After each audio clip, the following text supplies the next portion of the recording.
जांच होनी चाहिए। उनके योग्यता की जांच पड़ताल के लिए यह भी कहा गया कि सुप्रीम कोर्ट कोई निष्पक्ष कमेटी बनाए। लगभग 8 अरब रुपए उन सब युवाओं ने आने जाने में, परीक्षा केंद्र 5000 जो थे वहां तक पहुंचने पर खर्च किया।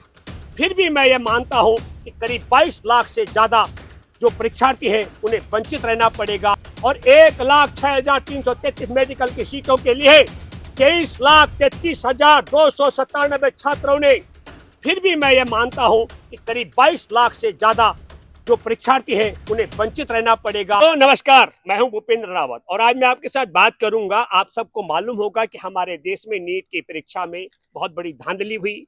धांधली इस तरीके की हुई कि परीक्षार्थियों को कोर्ट का दरवाजा खटखटाना पड़ा। और धांधली कैसे हुई?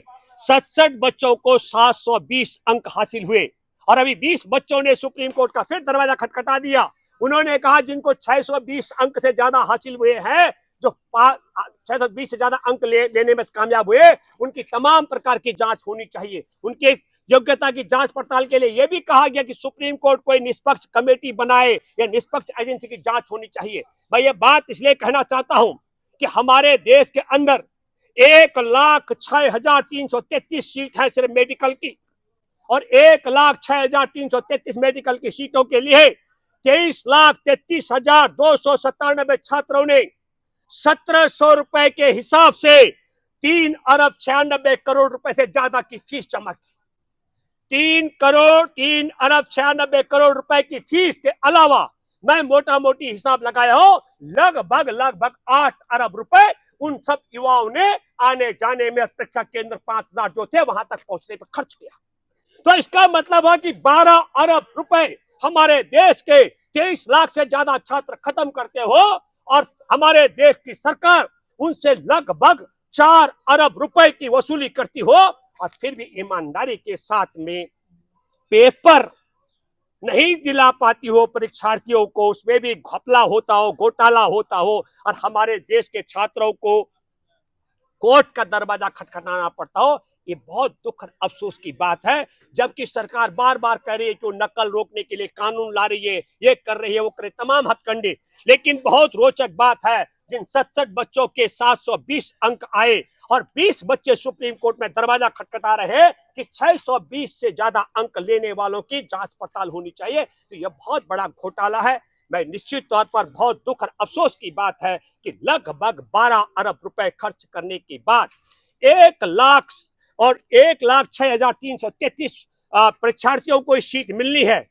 फिर भी मैं ये मानता हूं कि करीब 22 लाख से ज्यादा जो परीक्षार्थी हैं उन्हें वंचित रहना पड़ेगा या फिर उन्हें पहले की तरह, जब आपने देखा होगा यूक्रेन और रूस का झगड़ा, वहां से वो कैसे पिटते कुटते वहां भारत पहुंचे थे और फिर भारत में वही झूठ परोसने वाले ने कहा कि मोदी है तो मुमकिन है, फोन करते हैं और युद्ध रुक जाता है। लेकिन मोदी के बोलने से भारत में पेपर लीक का धंधा नहीं रुक पा रहा है। ये बहुत दुख और अफसोस की बात है। मैं ये मानता हूं सुप्रीम कोर्ट को बिल्कुल संज्ञान लेना चाहिए। बहुत बड़ा घोटाला है और मोदी सरकार का जिम्मेदारी बनती है ये 4 अरब रुपए जो वसूली की गई है फीस, ये वापस करनी चाहिए। अकेला सिर्फ नीट का ही मामला नहीं है, पुलिस की भर्ती का मामला हो, तमाम जो टेस्ट होते हैं, रेलवे भर्ती का मामला हो, अरबों अरब रुपए सरकार ने अब तक बेरोजगारों से वसूल किए हैं। 2014 से अगर हम ट्रैक रिकॉर्ड देखेंगे तो मोदी सरकार में नौकरी नहीं मिल रही है, लेकिन वैकेंसी के नाम पर परीक्षाएं होती है, टेस्ट के नाम पर, और पेपर लीक करके तमाम मामले रफा दफा होते हैं। लेकिन